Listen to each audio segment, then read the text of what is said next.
కుంభమేళా అంటే ఏమిటి? దాని ఇంపార్టెన్స్ ఏమిటి? అసలు కుంభమేళాని ఎందుకు జేసుకుంటారు? అనేది ఈ వీడియోలో చూద్దాం. ఒకరోజు దుర్వాస మహర్షి స్వర్గానికి వెళ్తున్నాడు. దారి మధ్యలో మందార మాలతో ఊర్వశి కనిపిస్తుంది. ఆ మాలను తనకివ్వమని అడిగి తీసుకున్నాడు. మాలను తీసుకుని స్వర్గానికి వెళ్ళిన మహర్షి ఆ మాలను ఇంద్రుడికి కానుకగా ఇస్తాడు. ఇంద్రుడు ఆ మాలను ఐరావతానికిస్తాడు. ఐరావతం ఆ మాలను పాడు చేస్తుంది. దాంతో ఆ మహర్షికి కోపం వచ్చి, ఐశ్వర్య గర్వంతో నన్ను అవమానించావు కనుక ఈ ఐశ్వర్యమంతా సముద్రంలో కలుస్తుందని శపిస్తాడు. ముని శాపం వలన ఇంద్రుడి సర్వ సంపదలు నశించిపోతాయి.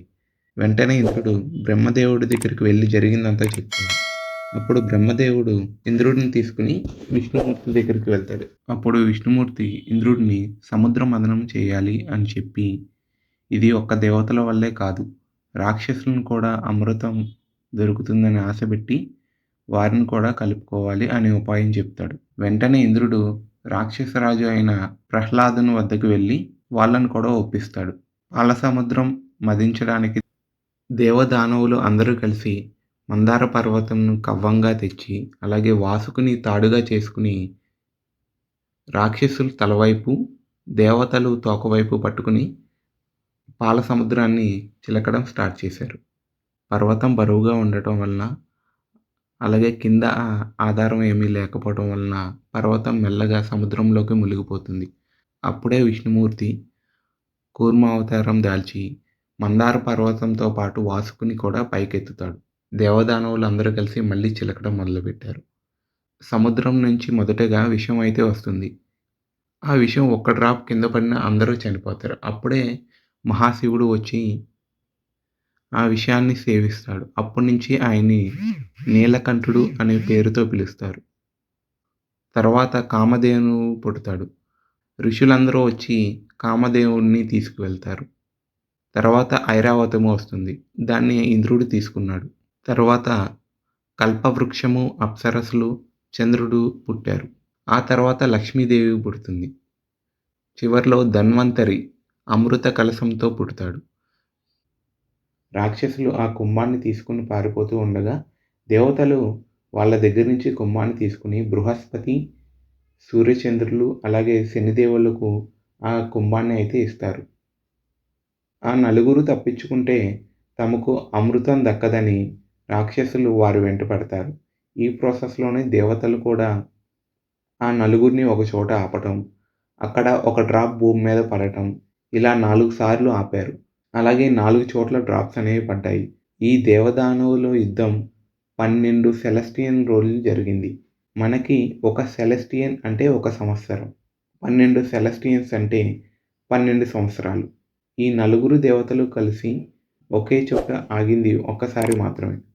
అప్పుడు ఆ డ్రాప్ అలహాబాద్‌లోని ప్రయాగ్‌లో పడింది. అప్పటినుంచి దానిని ప్రయాగ్‌రాజ్ అని పిలుస్తారు. మిగతా 3 సార్లు హరిద్వార్, ఉజ్జయిని, నాసిక్‌లో పడ్డాయి. ఈ డ్రాప్స్ పడిన ప్లేస్‌లు అమృతం వలన డివైన్‌గా మారాయి. అందుకే అక్కడ ఉన్న వాళ్ళందరూ వచ్చి ఆ దైవత్వం పొందాలని అక్కడున్న పుణ్య నదుల్లో స్నానాలు చేస్తారు. అలా చేస్తే వాళ్ళు చేసిన పాపాలన్నీ పోతాయని నమ్ముతారు.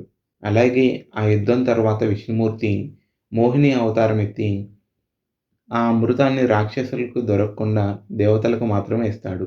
కానీ ఒక రాక్షసుడు దేవతల వేషంలో ఆ అమృతాన్ని తాగుతాడు.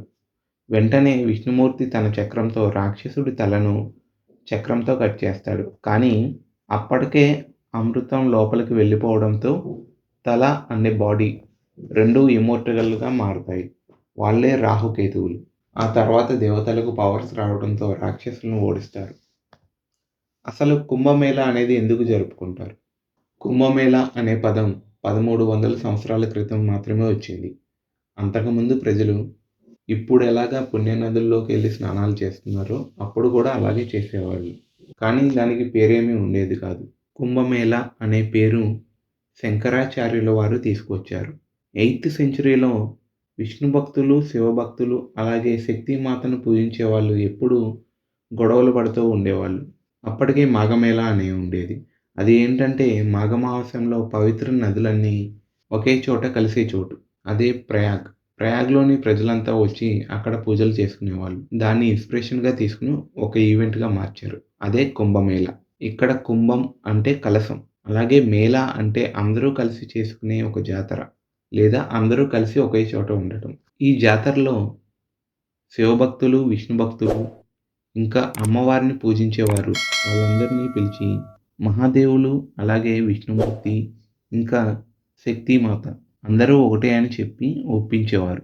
అలాగే ఆ ప్లేసే ఎందుకు సెలెక్ట్ చేసుకున్నారు అంటే మహాదేవులు హలాహలాన్ని తాగి ఈ సృష్టి మొత్తాన్ని రక్షిస్తారు. అలాగే విష్ణుమూర్తి దేవతలను గెలిచేలా చేసి రాక్షసుల నుండి మనుషుల్ని కాపాడతారు. అలాగే శక్తి రూపమైన లక్ష్మీదేవి కూడా ఇక్కడే జన్మిస్తారు. Types of Kumbh Mela. మాఘమేళా. ఇందాక చెప్పినట్లుగానే మాఘమేళా ప్రతి సంవత్సరం చేసుకుంటారు. నెక్స్ట్ కుంభమేళా. ఇది ప్రతి 3 సంవత్సరాలకు ఒకసారి జరుగుతుంది. అర్ధ కుంభమేళా. ఈ అర్ధ కుంభమేళా అనేది ప్రతి 6 సంవత్సరాలకు ఒకసారి హరిద్వార్ లేక ప్రయాగ్‌లో జరుగుతుంది. నెక్స్ట్ పూర్ణ కుంభమేళా. ఈ పూర్ణ కుంభమేళా అనేది ప్రతి 12 సంవత్సరాలకు ఒకసారి ప్రయాగ్, హరిద్వార్, ఉజ్జయిని ఇంకా నాసిక్‌లలో జరుగుతుంది. 12 పూర్ణ కుంభమేళాలు పూర్తయిన తరువాత అంటే 144 సంవత్సరాలకు ఒకసారి అలహాబాద్‌లోని మహాకుంభమేళా నిర్వహించబడుతుంది. సూర్యుడు, చంద్రుడు మరియు బృహస్పతి వివిధ రాశి చక్రాలలో ఆ కాలంలో ఉన్న స్థితిని బట్టి కుంభమేళా వేదిక నిర్ణయించబడుతుంది. ఈ వీడియో మీకు నచ్చినట్లయితే నా ఛానల్‌ని సబ్స్క్రైబ్ చేసుకోండి. అలాగే మీ ఫ్రెండ్స్ అందరికీ షేర్ చేయండి. అలాగే లైక్ చేయండి.